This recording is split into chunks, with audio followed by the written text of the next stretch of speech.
Hello everyone, if you enjoy my channel, please support me with one like, one subscribe, and one share. The day I discovered silence speaks. I was standing in line at a crowded coffee shop in Seattle, scrolling mindlessly through my phone, when something made me look up. A woman at the front of the line was ordering her drink without saying a single word. Her hands were moving gracefully, fluidly, like a dancer performing a private ballet. And the barista behind the counter wasn't confused. He wasn't impatient. He was nodding, smiling, and typing her order into the register as if this was the most natural thing in the world. I watched, transfixed, as she paid, took her receipt, and walked away without uttering a single sound. And I realized in that moment that I had just witnessed something magical. Something I had never seen before in my life. In my country, people who couldn't hear were often ignored, pitied, or treated as invisible. They were the quiet ones. The ones you didn't need to worry about because they didn't make noise. But here, in this coffee shop, this woman was not invisible. She was seen. She was understood. She was part of the rhythm of daily American life. And that simple interaction planted a seed of curiosity in my mind that would grow into something far bigger than I ever expected. Why was sign language so integrated into American culture? Why did people in the coffee shop treat her with such effortless respect? And why had I never asked these questions before? I thought back to all the times I had struggled with my own English. All the moments I had stumbled over words, mispronounced simple phrases, or frozen in panic because I couldn't find the right word. I had felt so invisible in those moments. So clumsy. So inadequate. But watching this woman communicate with such precision and grace, I realized that she was doing something I had never learned to do. She was speaking without fear. She was connecting without apology. And that was when I started asking questions. I asked the barista about the woman. He shrugged and said, "Oh, Sarah? She's here every day. She's deaf. She signs. We learned some basic ASL so we could serve her better. It's not a big deal. Not a big deal." He said it like it was nothing. Like learning an entirely new language just to make one customer's life easier was simply part of his job. And I felt a strange pang of emotion. Was this what America was really like? A place where people would go out of their way to connect with you, no matter what language you spoke? I walked out of that coffee shop with my latte and a head full of questions. And I decided right then that I was going to learn more about this mysterious silent language. I was going to understand why Americans seem to love it so much. But I had no idea that my journey would begin sooner than I expected. The very next day, a new neighbor moved in next door. A woman who smiled at me from across the driveway, waved hello, and then walked toward me with a small notebook and a pen. And when she opened her mouth to speak, nothing came out. She was deaf. And she was standing in front of me, waiting for me to figure out how to talk to her. I had never been more terrified in my life. The neighbor who couldn't hear me. I stood frozen in my driveway, holding a bag of groceries, staring at this woman who was smiling at me with such warmth and expectation that I felt my throat tighten with panic. She was maybe 60 years old, with silver hair and kind eyes, and she was holding out a notebook with a message already written on it. "Hello, I'm Elena. I just moved in next door. I am deaf. Can we be friends?" I read the words 3 times, my brain scrambling to process what was happening.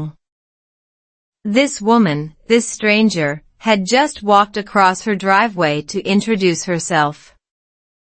In a country where I had lived for years and still struggled to make friends. In a language she couldn't hear. And she was asking me to be her friend. I did the only thing I could think of. I took the pen and wrote back, "I'm Mia. I'm from Vietnam. I don't know sign language. I'm so sorry." And then I waited, terrified that I had just offended her somehow. But Elena read my message and laughed.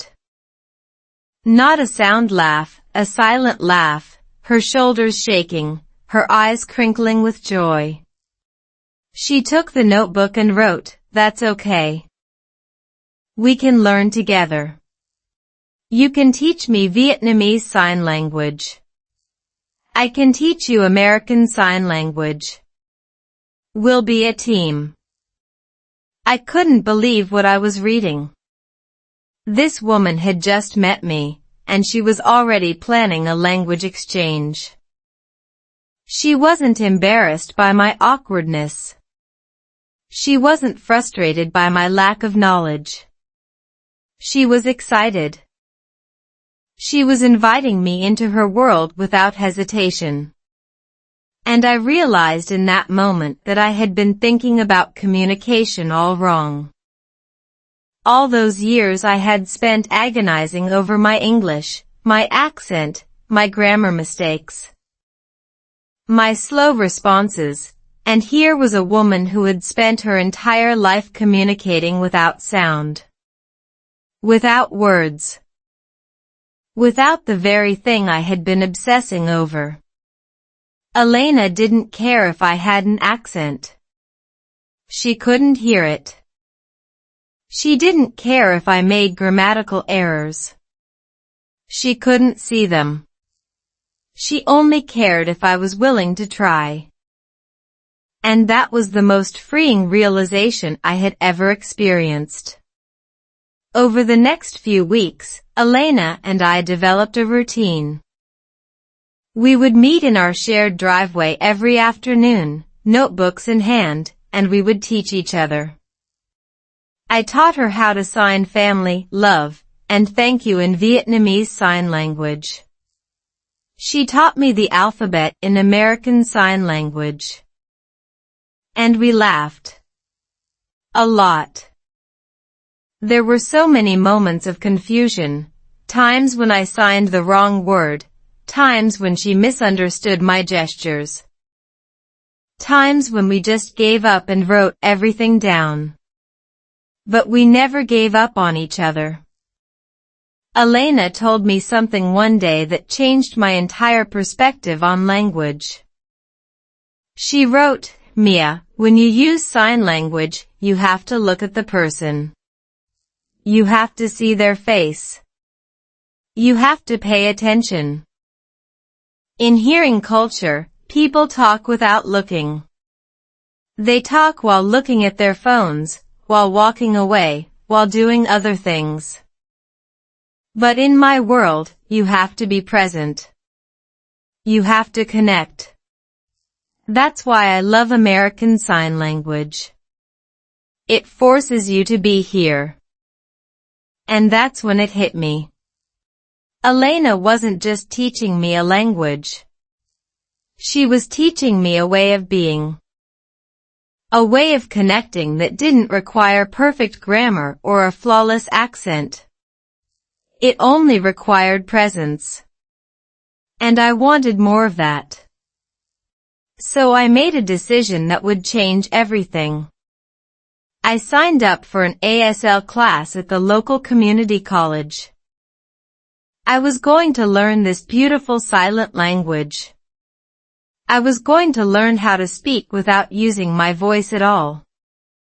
But I had no idea that this decision would lead me to discover something even more surprising.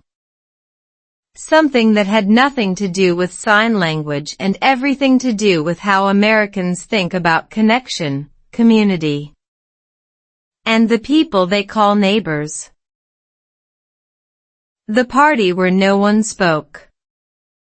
I walked into my first ASL class with my heart pounding and my hands sweating, convinced that everyone would be fluent except me. But what I found was a room full of people just like me, curious, nervous, eager to learn. There was a young mother who wanted to communicate with her deaf child. A college student who dreamed of becoming an interpreter. A retired man who had lost his hearing and was desperate to stay connected. And me.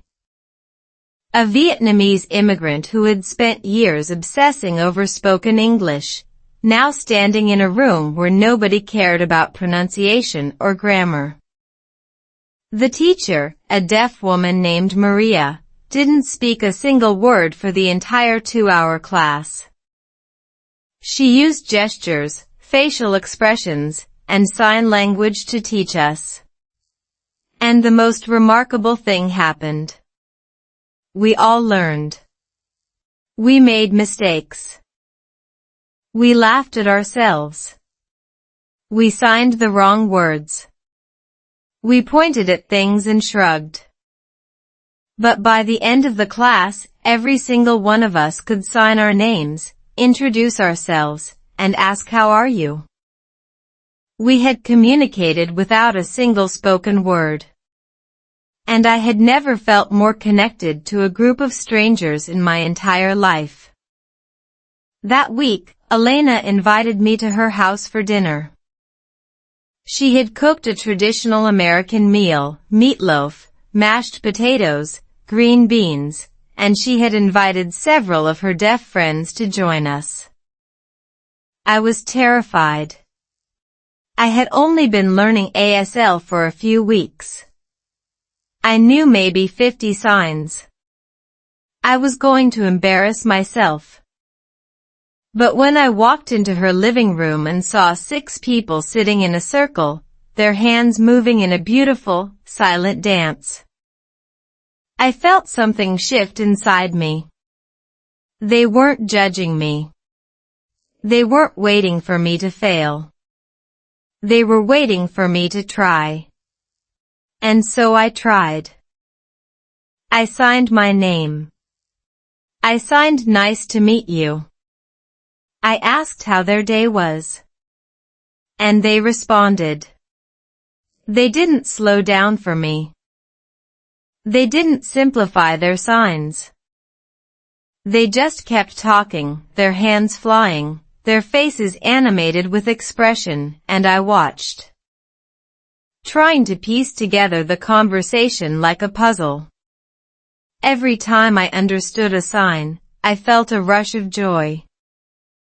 Every time I misunderstood, someone would repeat it, slower, clearer, until I got it. They were patient. They were kind. They were including me. And then something happened that I will never forget. One of Elena's friends, a man named James, asked me a question. He signed, "What do you love most about America?" And I froze. My brain scrambled. I didn't know the signs for most of the words I wanted to say. I could have written it down. I could have typed it on my phone. But instead, I did something crazy. I pointed to my heart. Then I pointed to Elena. Then I signed you. And then I pointed around the room at all of them. I signed this. I love this. James looked at me for a long moment. Then he signed back, "We love you too." And I started crying. Right there. in front of 6 strangers who couldn't hear me.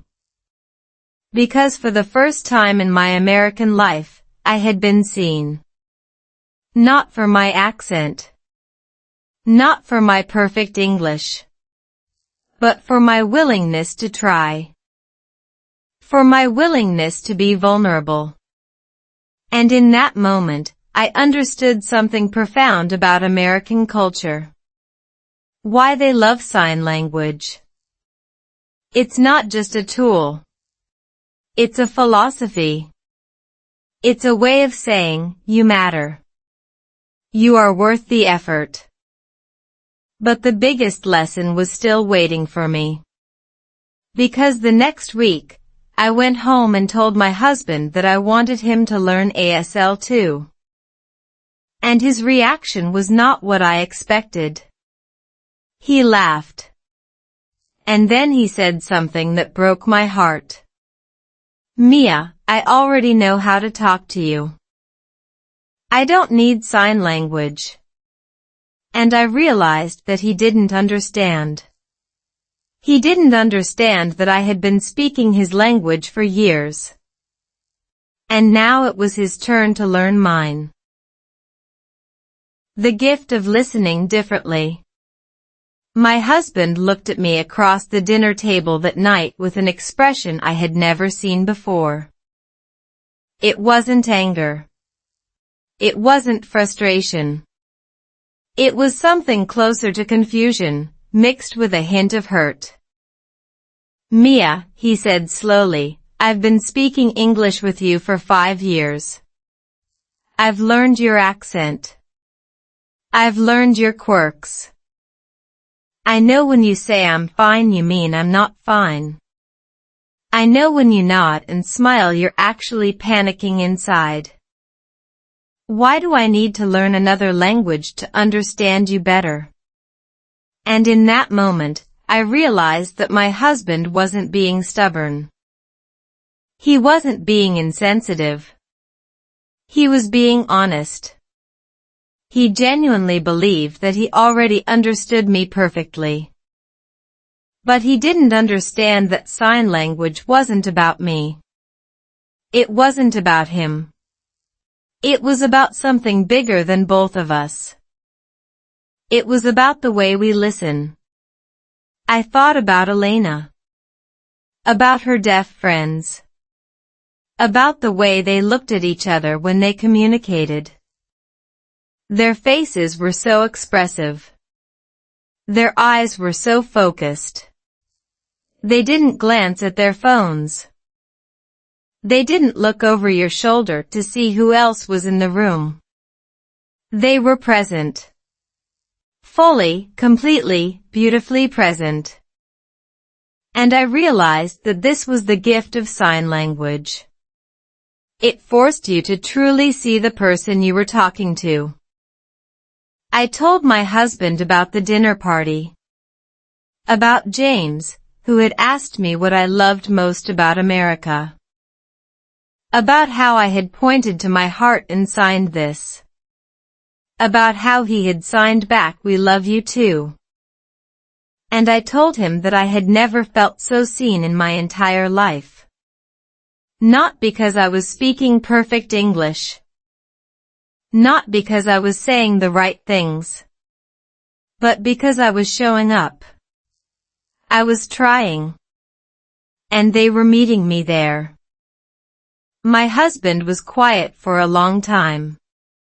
Then he said something that surprised me. "Teach me," he said. "Teach me the alphabet." And so we sat on our couch that night, just the two of us, and I taught him the ASL alphabet. A for apple. B for ball. C for cat. He fumbled through the letters like a child learning to write for the first time. He made mistakes. He laughed at himself. He said, "I feel so stupid." And I told him that I had felt that way every single day for the past 5 years. That feeling stupid was part of learning. That being vulnerable was the only way to grow. The next morning, my husband surprised me again. He had downloaded an ASL learning app on his phone. He had practiced the alphabet while I was sleeping. He showed me his progress with such pride that I almost cried. "I'm going to learn this," he said. "I'm going to learn it for you. For our family. For Elena."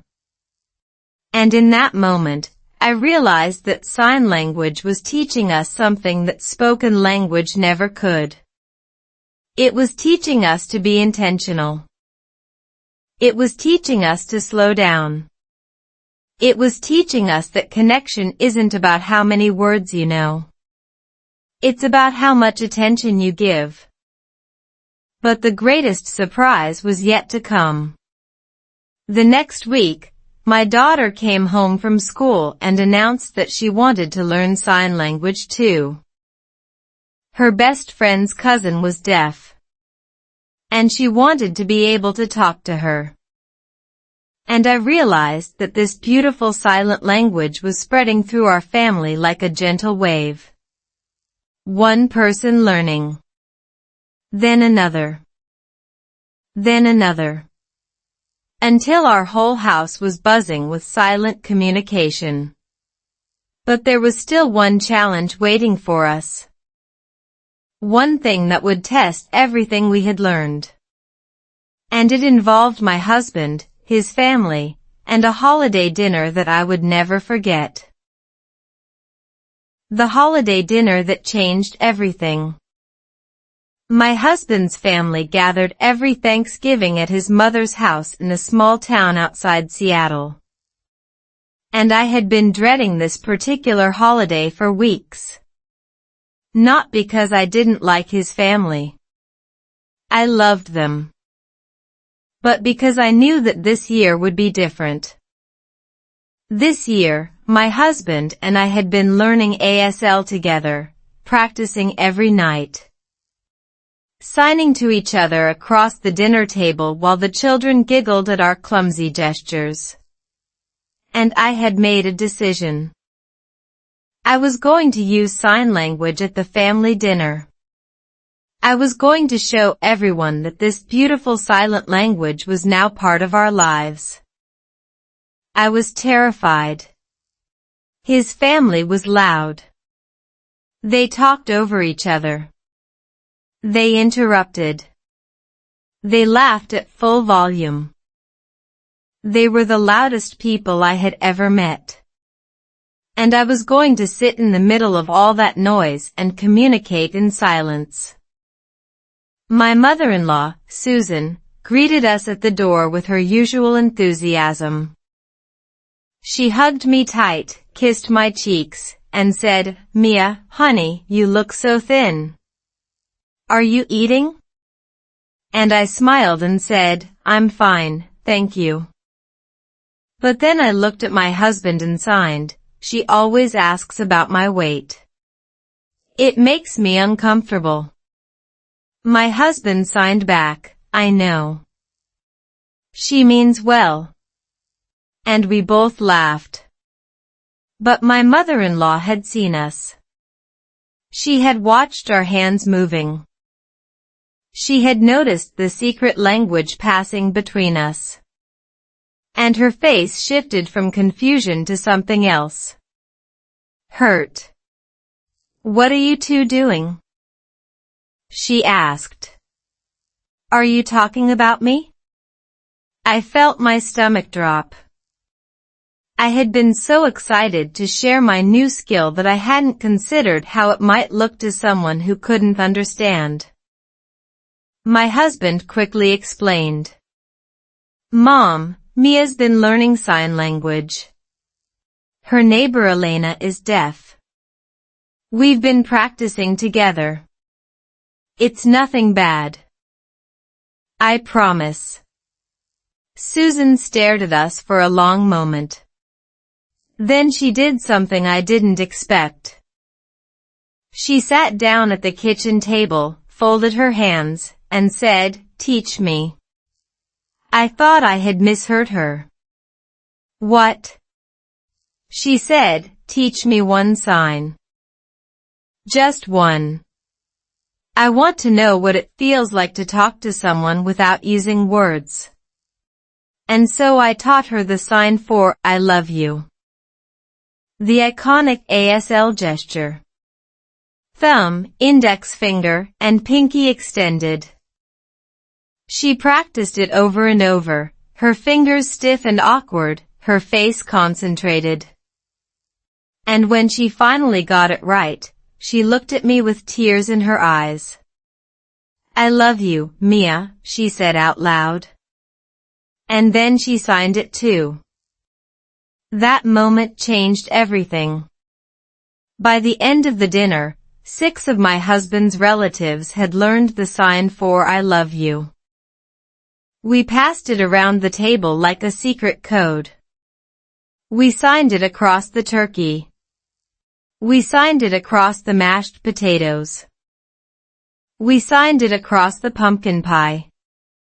And for the first time in 5 years, I didn't feel like the foreigner at the family table. I felt like I belonged.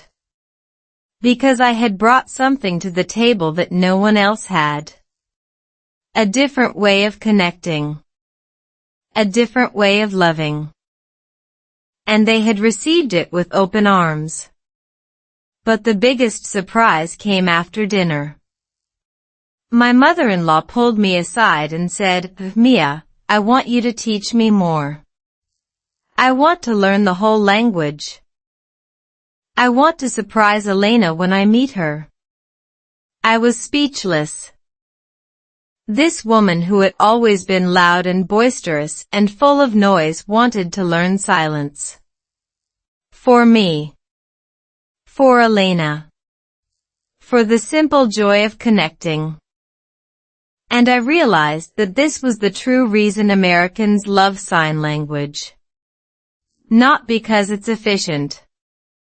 Not because it's useful. But because it's generous. It's a gift you give to someone else. A way of saying, I'll meet you where you are. But I didn't know that the most beautiful lesson was still waiting for me. It came from my youngest child. And it came in a way I never expected. The children's silent game.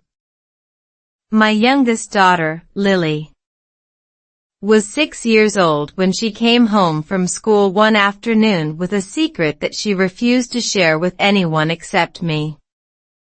She grabbed my hand, pulled me into her bedroom, closed the door, and then signed, I learned something today. Not in ASL. In a language she had invented herself.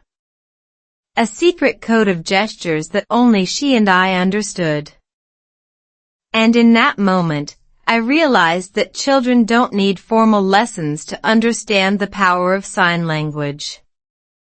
They just need a reason. Lily's reason was simple. Her best friend at school had a deaf grandmother who sometimes picked her up. And Lily wanted to be able to say hello to her. Without words. Without embarrassment. Without the awkwardness that adults feel when they don't know what to do. So she had created her own system. She pointed to her chest for me. She pointed to her friend for you. She waved her hand for hello. And she smiled for I'm happy to see you. It was the purest form of communication I had ever witnessed. No grammar rules. No correct spelling. No fear of making mistakes. Just a 6-year-old girl using her hands to bridge a gap that had seemed so insurmountable to me. I watched Lily practice her secret language with her friend the next day at school pickup. The deaf grandmother arrived, and Lily walked up to her, pointed to herself, pointed to her friend, and then waved with the biggest smile on her face. The grandmother's face lit up. She waved back. She signed something I didn't understand. And Lily nodded as if she understood perfectly. And I realized that children know something that adults forget. Connection doesn't require fluency. It doesn't require perfect grammar. It doesn't require years of practice. It requires intention. It requires showing up. It requires the willingness to try. That night, my husband and I sat on the couch watching our children play a new game. They had invented it themselves. It was called Silent Talk. The rules were simple. No speaking aloud. Only gestures. Only facial expressions. Only the language of the body. And the goal was to communicate something meaningful without making a single sound. My son, who was 8, tried to tell his sister that he wanted to go to the park. He pointed out the window. He made a walking motion with his fingers. He pointed at her and then at the door. And she nodded.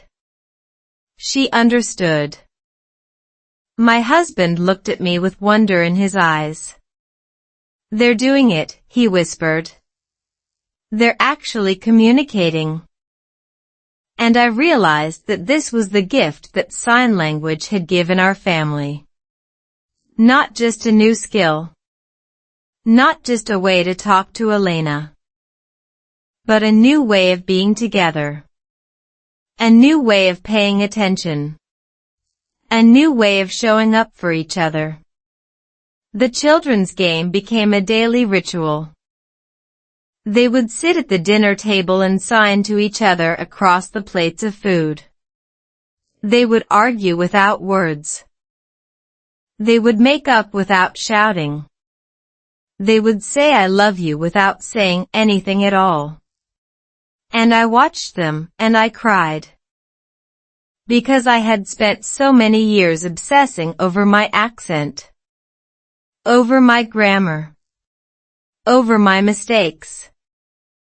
And my children had just solved the problem that had been haunting me my entire American life. They had discovered that communication isn't about perfection. It's about presence. But there was one more lesson waiting for me. One more gift that sign language would give our family. And it came from the most unexpected source of all. My mother-in-law called me the next week. She had been practicing her ASL. She wanted to meet Elena. She wanted to show her what she had learned. And she wanted me to translate.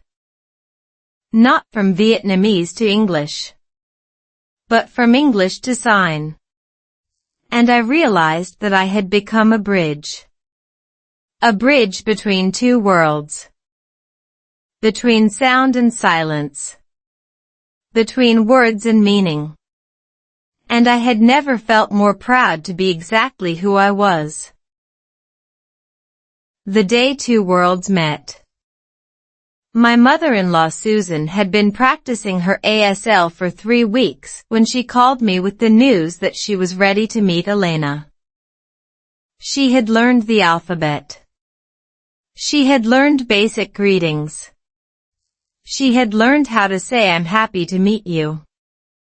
And she had learned the sign for friend because, as she put it, "I want Elena to know that's what we are." I was nervous. I knew that this meeting meant something bigger than just two women saying hello. It meant that my new American family was embracing my new American community. It meant that the loud, boisterous, talkative world of my husband's childhood was finally meeting the silent, expressive, beautiful world I had discovered. We decided to host the meeting at my house. Elena arrived first, as she always did, with her notebook and her warm smile. She signed hello to me, and I signed back. She asked if I was nervous, and I signed yes. She laughed her silent laugh and signed me too. Then Susan arrived. She walked through the door with a bouquet of flowers and a determined expression on her face. She hugged me, kissed my cheek, and then turned to Elena. And I watched as two women who had never met before, who couldn't speak the same language, looked at each other across my living room. Susan walked up to Elena, held out her hand, and signed, "Hello. I'm Susan. I'm happy to meet you." Her signs were awkward. Her fingers were stiff. She made a mistake in the order of the words. But Elena understood. And Elena started to cry. She signed back, "Hello. I'm Elena. I'm happy to meet you too." And then she hugged my mother-in-law. Right there in my living room. Two women from completely different worlds, embracing each other through silence. I cried too. I couldn't help it. I had been so scared that this moment would be awkward. That Susan would feel foolish. That Elena would feel patronized. But what I witnessed was something else entirely. What I witnessed was pure human connection. Susan sat down next to Elena on the couch, and they began to communicate. Slowly. Awkwardly. With a lot of pointing and a lot of laughing. Susan would try to sign something. Elena would tilt her head in confusion. Susan would try again. Elena would nod and smile. They didn't need perfect grammar. They didn't need fluency. They needed patience. They needed presence. And they had it. I made tea and left them alone. I sat in the kitchen, listening to the sound of their silence, and I realized something profound. This was what Americans meant when they talked about community. Not just people who lived in the same neighborhood. Not just people who shared the same language. But people who were willing to try. Willing to be vulnerable. Willing to say, "I don't understand you, but I want to." After an hour, I walked back into the living room to find Susan and Elena giggling together. Susan was pointing at the flowers she had brought, signing something I didn't understand. And Elena was nodding, signing back, her face bright with joy. Susan turned to me, her eyes sparkling. "She told me I'm a good student," she said. "She said I should keep practicing." Then she looked at Elena and signed something that made Elena start crying all over again. I asked what she had signed. Susan said, "I told her that she is a gift to this world. And that I'm so glad my daughter-in-law found her." That night, after Susan left and Elena went home, I sat in my living room with my husband and my children. And I realized that sign language had given me more than just a new way to communicate. It had given me a new family. A new community. And a new understanding of what it means to truly connect with another person. But there was still one lesson left. One more thing that this beautiful silent language had to teach me. And it came from the most unexpected place of all. My own reflection in the mirror. The confusion of two worlds. The moment I thought I had finally mastered the art of silent communication, the universe decided to remind me that language is never simple. It was a Saturday afternoon, and I had invited both Elena and Susan over for a casual brunch. I was so proud of how far we had all come. Susan had been practicing her ASL diligently. Elena had been teaching us new signs every week. And I felt like I was finally becoming fluent in this beautiful language. But then something happened that shattered my confidence completely. I was trying to sign a story about my children to Elena, and I accidentally signed the wrong word. Instead of saying, "My children are so energetic," I signed something that roughly translated to "My children are so explosive." Elena stared at me with wide eyes. Susan looked confused. And then, after a long moment of silence, Elena burst into laughter. Her silent, shaking laughter filled the room. She signed back, "Did you just say your children are explosive?" I felt my face turn red. I had made a mistake. A silly, embarrassing mistake. And in that moment, all my old fears came rushing back. The fear of being misunderstood. The fear of looking foolish. The fear of being judged for my imperfect language skills. But Elena didn't judge me. She didn't laugh at me. She laughed with me. And then she did something that changed my entire perspective on making mistakes. She signed, "This is how we learn.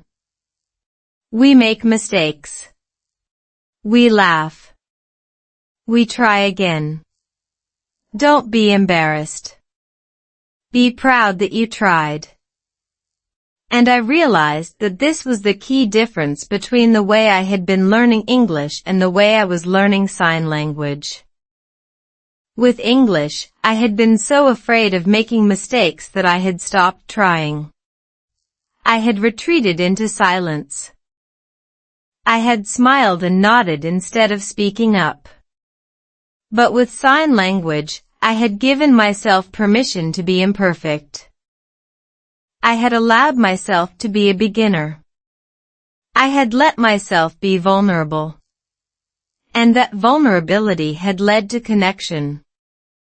The rest of the brunch was filled with more mistakes. Susan signed spoon when she meant fork. Elena signed hungry when she meant thirsty. I signed father when I meant brother. We laughed at all of them. We corrected each other gently. We kept going. And by the end of the afternoon, I realized something profound. Communication isn't about being perfect.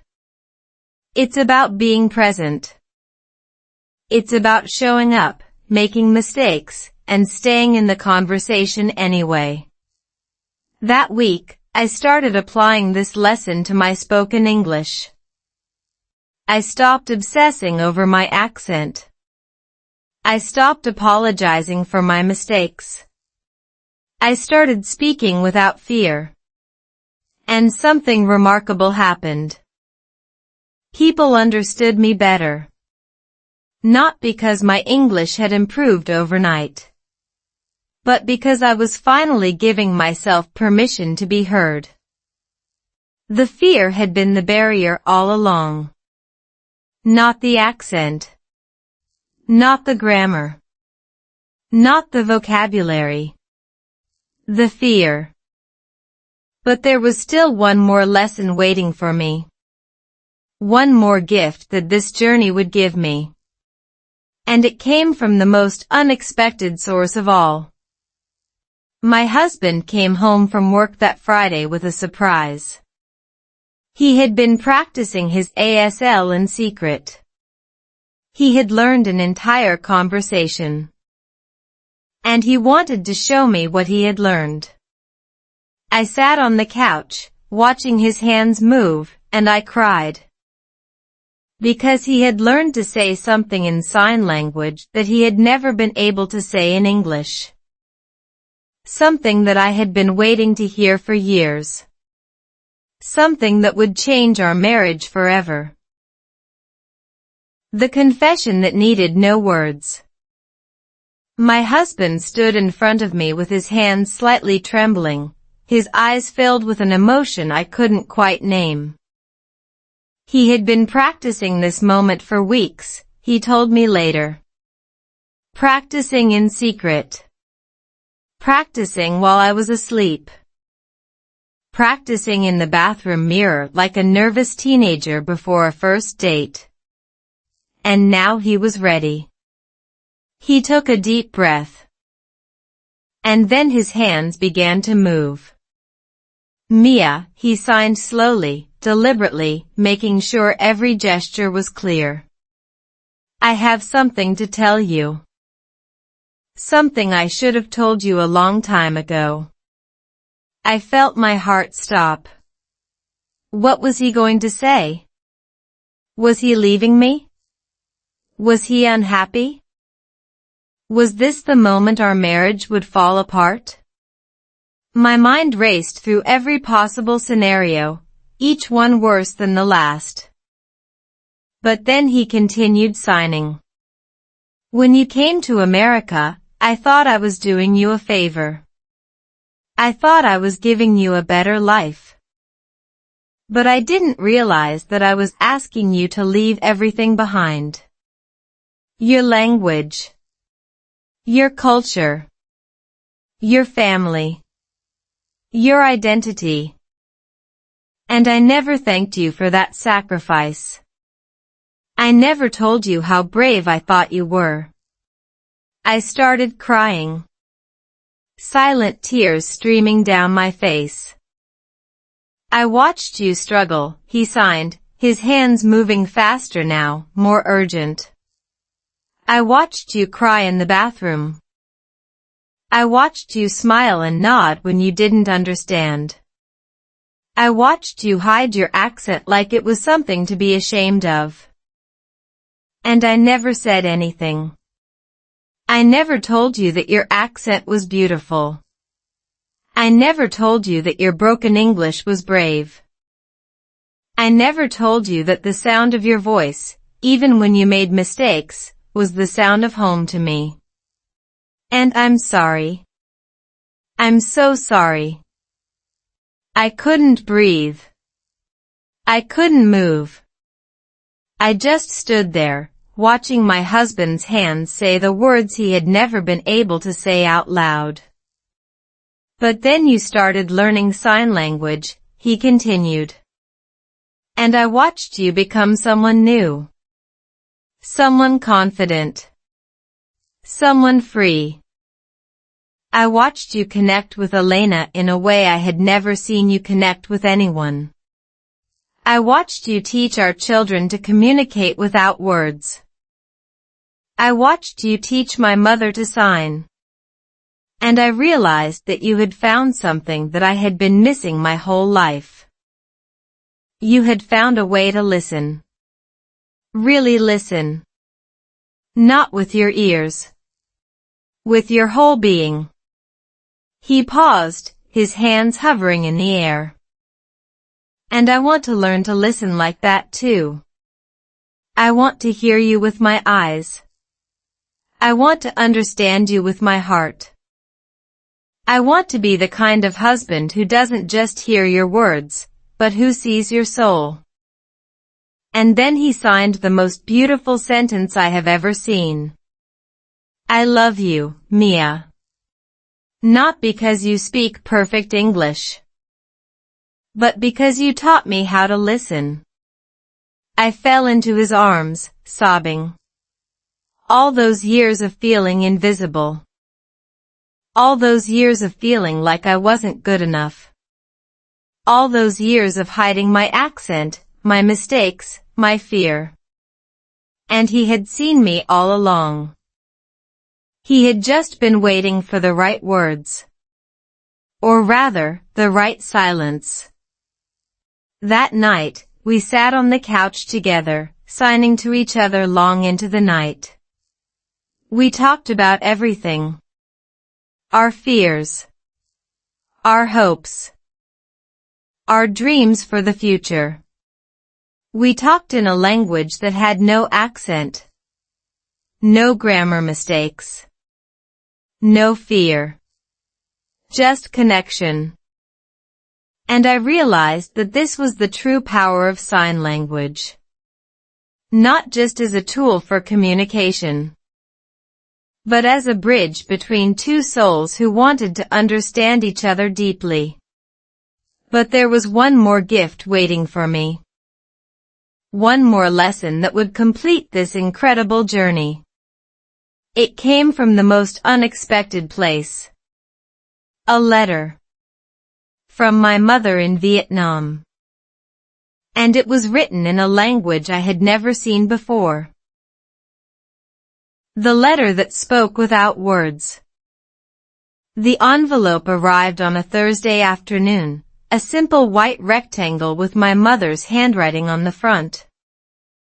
And I knew immediately that something was different. My mother never wrote letters. She called. She video chatted. She sent voice messages. But she never wrote. I opened the envelope with trembling hands, and inside was a single sheet of paper. But it wasn't written in Vietnamese. It wasn't written in English. It was written in something else entirely. At the top of the page, in her careful, elegant handwriting, my mother had written, "Dear Mia, I asked Elena to teach me, so I could tell you something I never had the words for." And then, below that, she had drawn a series of pictures. Simple stick figures. Hands pointing.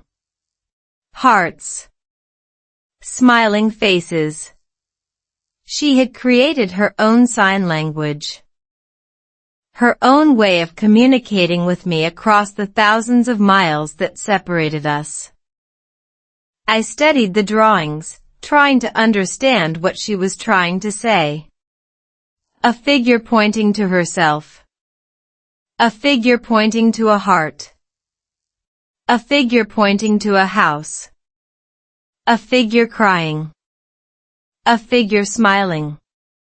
And then, at the bottom of the page, the word proud written in capital letters. My mother was telling me that she had learned to sign. Not the formal ASL that Elena had taught me, but her own version. Her own way of saying, "I see you. I love you. I understand." I called her immediately, sobbing into the phone. "Mom, how did you do this?" She laughed, that warm familiar laugh that had been the soundtrack of my childhood. Elena sent me videos. We video chatted every night for 3 weeks. She taught me the basics. And then I made up the rest. I couldn't speak. I couldn't breathe. My mother, who had never left Vietnam, who didn't speak English, had learned a new language just to connect with me. Not because she had to, but because she wanted to. Because she loved me. "Mom," I whispered, "why didn't you just write in Vietnamese?" And she said something that shattered every misconception I had ever had about language. "Because I wanted to learn your language, Mia. Not the language you speak. The language you love. I wanted to understand the world that you had found in America.